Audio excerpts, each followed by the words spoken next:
Hey friends, there are seasons in life when the most practical needs become the greatest burdens.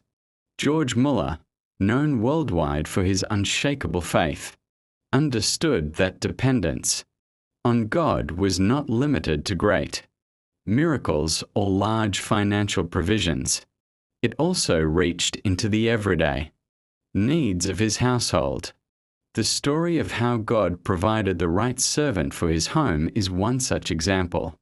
It may not appear as dramatic as food being multiplied for hundreds of orphans, but in its own way, it is just as powerful, for it reminds us that God's care is not just for the big things, but for the little things too, the ordinary, often overlooked details of our lives. At that time, Müller and his family were in real need of help in the house. They had searched, asked, and knocked on doors, but nothing seemed to work. Isn't that familiar? We often find ourselves in situations where effort alone produces no results. He could have become anxious or frustrated, but instead, he turned to prayer.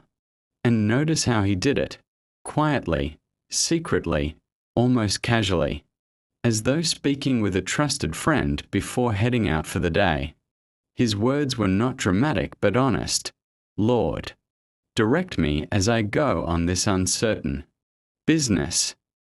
That simple act of surrender turned an uncertain errand into a divine appointment. As he went about his search, stopping at different places, something remarkable happened. He soon found a young girl, only 16 years old, who was looking for a position. She was willing, ready, and, as it turned out, perfectly suited for the family's needs. This girl, who might have seemed ordinary to everyone else, became the best help Müller's household ever had, before or since. She wasn't just a worker who stayed for a few months and moved on. She became part of the family. For 7.5 years, she served faithfully.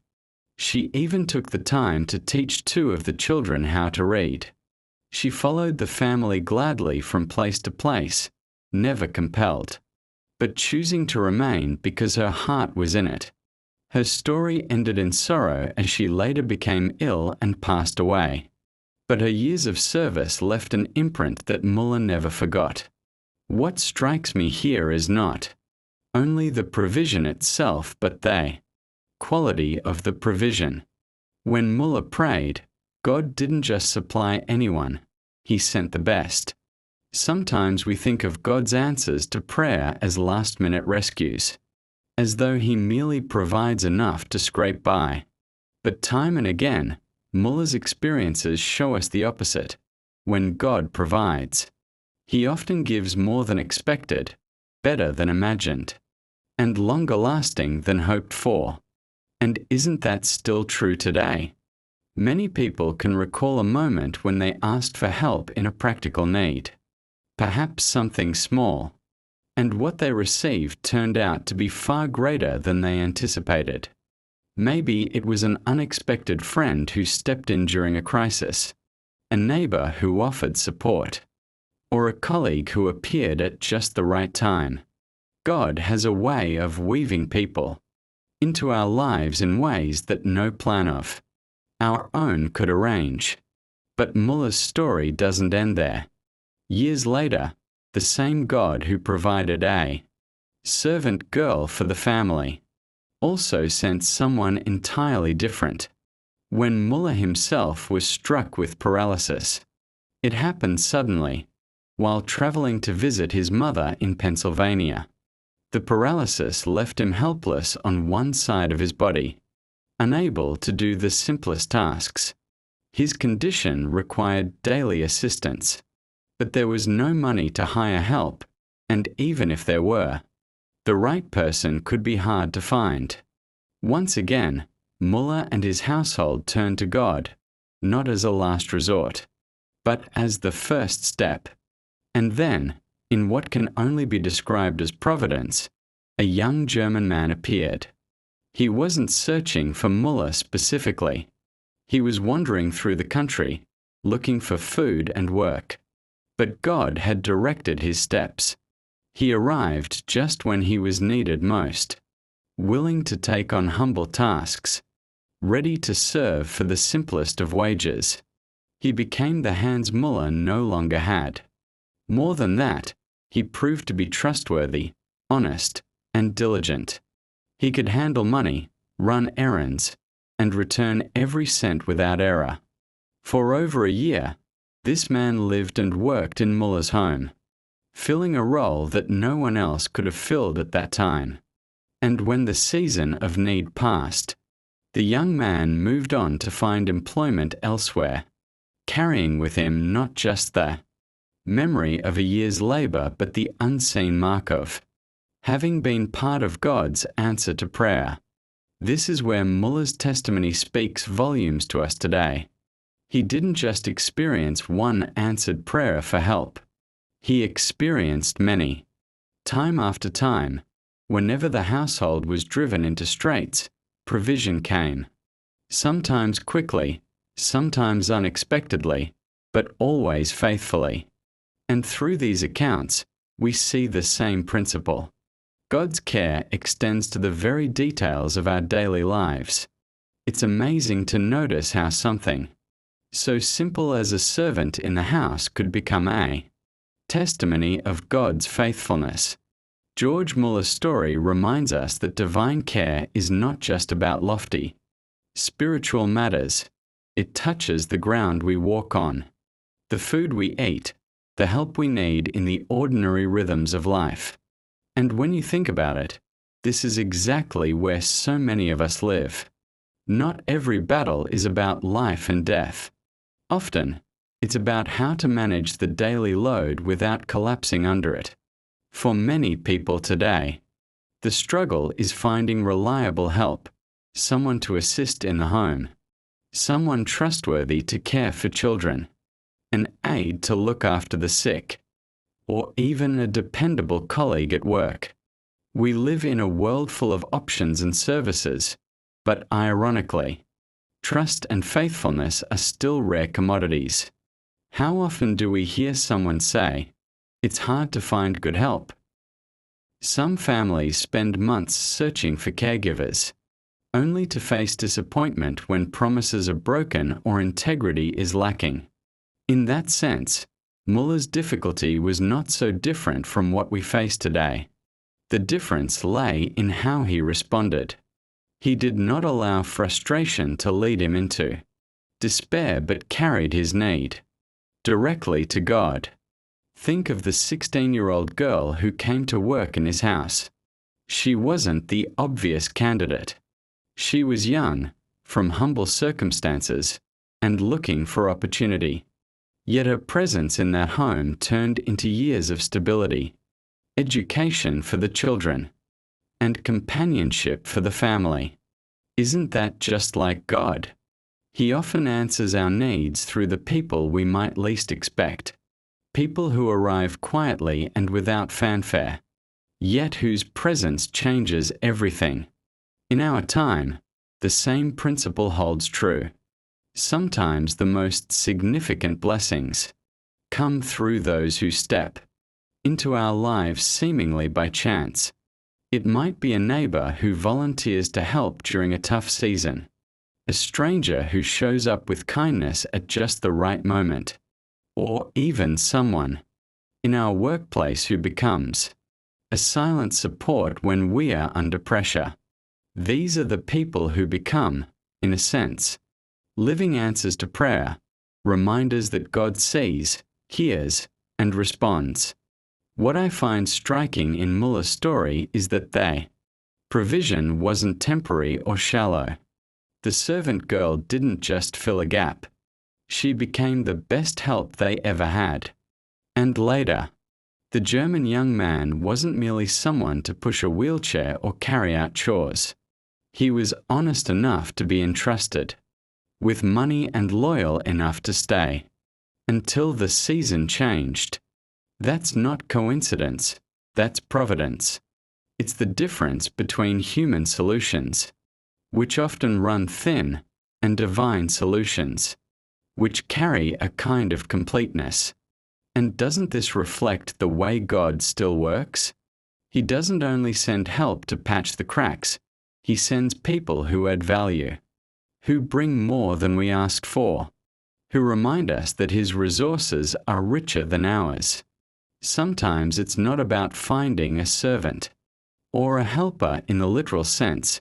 It's about seeing how God brings the right people into our stories at the right time. When George Müller described these experiences, he was not trying to impress anyone with his cleverness or discipline. He was pointing to a reality that many of us overlook. The God of heaven takes interest in the small details of our lives. For some people, that feels almost unbelievable. We think God is too busy with world events, too occupied with major crises, too concerned with the big picture, to notice whether one family needs a servant, or whether one man paralyzed in his arm requires daily care. But that is exactly where Müller's story breaks through our assumptions. He shows us that God is both infinitely great and intimately near. There's something humbling about the way provision arrived in each case. It wasn't polished, it wasn't wrapped in grandeur. A teenage girl needing a place to work, a German wanderer searching for food and shelter. On the surface, these weren't impressive candidates. Yet, through them, God met the needs of an entire household. It's a reminder that answers to prayer don't always come. Dressed in glory, they come. Clothed in ordinary people, at ordinary moments, who happen to be at the right place at the right time. This should encourage us when we feel that the resources we need are far out of reach. Many people today wrestle with questions like, who will take care of me when I'm old or sick? Who will stand by me when I can't stand by myself? Who will help me raise my children? Who will help carry the load when life gets heavy? These are not small concerns. They are real, daily struggles. And Müller's testimony gives us a living answer. There is a God who provides the right people at the right time, in ways we could never orchestrate. Consider how many times, in your own journey, people have shown up, unexpectedly, and made a difference. Maybe it was a mentor who came into your life when you were on the brink of giving up. Maybe it was a doctor, a teacher, or even a stranger who spoke a word that changed your direction. These are not coincidences. They are quiet fingerprints of God's providence. The same God who sent Müller a servant girl and later a German helper is the same. God weaving people into your life even now. But this story also challenges us on the other side. Sometimes we are the ones sent as the answer. The girl probably didn't know she was stepping into the most impactful role that family had ever seen. The young German man likely didn't realize that his willingness to work would become part of a testimony, still told more than a century later. They were simply available, and in their availability, they became part of God's story. That raises the question, how many times do we overlook opportunities to be that servant, that helper, that friend for someone else? We often wait for God to send someone to us. But what if we are meant to be the ones He is sending? Sometimes, being the answer to prayer looks like choosing to stay faithful in a small task, or offering kindness without expecting repayment, or stepping into a situation where help is needed even when it doesn't benefit us directly. One of the hardest things for many of us to admit is our need. We live in a culture that often celebrates independence, strength, and self-sufficiency. To need help can feel like failure. But George Müller's life stands in quiet contrast to that mindset. He was not embarrassed to depend on God first, and then on the people God sent. In fact, his very willingness to acknowledge his own limitations became the doorway through which God's provision entered. Think about the moment when paralysis struck his arm. That is not only a physical limitation, it is also a blow to one's sense of dignity. For a man who had been active, capable, and respected, suddenly requiring someone else to lift him in and out of bed, could have felt humiliating. And yet, instead of retreating into bitterness or pride, he allowed his need to be known before God. He asked, not with entitlement, but with trust. And the result? A helper arrived, not a nurse hired through wealth or connections, but a traveler, a wanderer who was simply looking for food and work. To the world, that may have looked like second best, but to Müller, it was perfect provision. There is a lesson in this. Sometimes the help we need doesn't come in the packaging we expect. We imagine polished professionals, perfect resources, or immediate relief. But God often provides through humble, ordinary means. The question is not whether His provision is grand, but whether it is good. And as Müller's story shows, God's provision is always good, always sufficient, always timely. Now let's bring this closer to us. Many of us know what it feels like to reach the end of our own ability. Maybe you've faced a health crisis that left you dependent on others. Maybe financial strain forced you to rely on the generosity of family or community. Maybe in your workplace, you had to lean on a colleague to carry the load when you couldn't. And if you're honest, it felt uncomfortable. But those moments, when pride breaks and humility rises, can also be the most profound experiences of God's care, because it is there, in dependence, that His strength becomes visible. Müller's household became a living example of this. First with the young girl who stayed for 7 years, shaping the children's early lives. Then with the German man who stepped in during a time of physical weakness. Neither of them came because of a job advertisement or a large salary. They came because God orchestrated their paths to intersect. And through their service, Müller's story gained another layer of testimony. If we pause and reflect, it's possible to see the same pattern woven into our own lives. The friend who showed up just when we were at our lowest.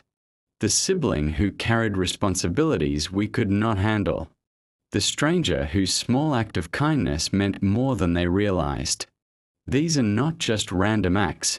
They are evidence that God sees us, even in the smallest corners of our need. What's remarkable about these accounts is not just that help came, but how consistently it came. Müller admitted there were a dozen other times when he and his family found themselves in straits, times when they didn't know how they would manage, times when reliable help seemed impossible to secure. And yet, again and again, provision arrived. Not always in the way they might have planned, but always in the way they needed.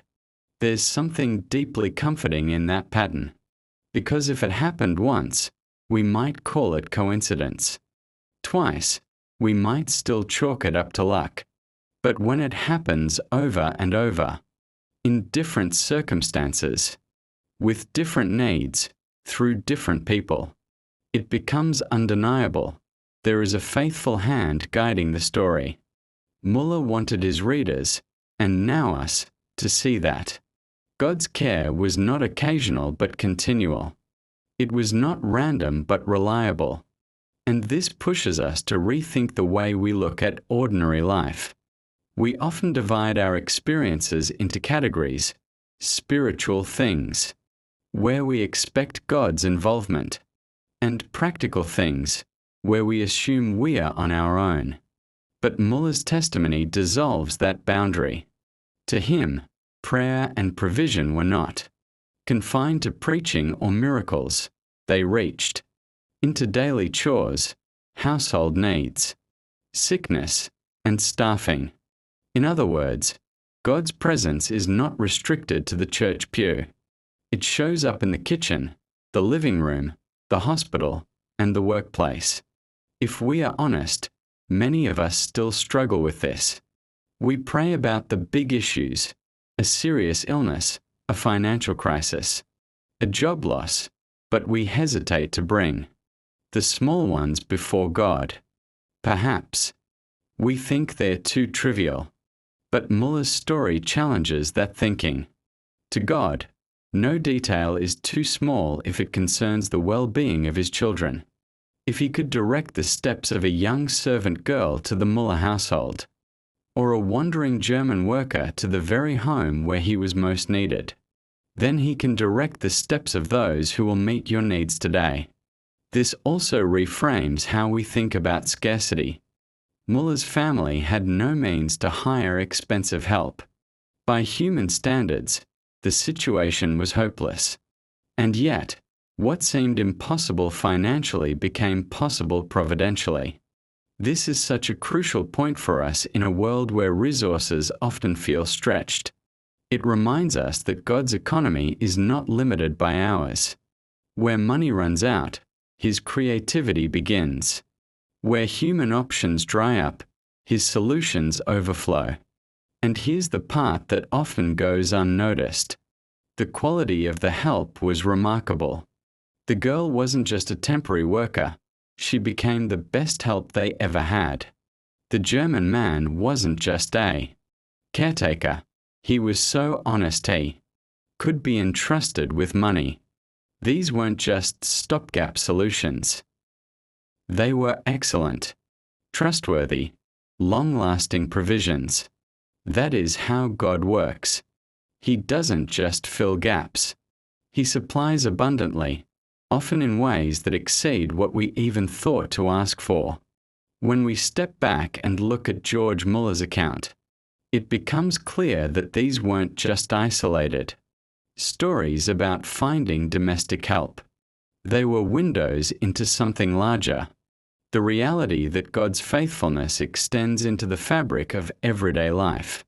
Each answered prayer, whether it was for a 16-year-old girl to help in the home or a wandering German to assist during paralysis, was a reminder that no need is too small for God's attention and no situation too complex for his intervention.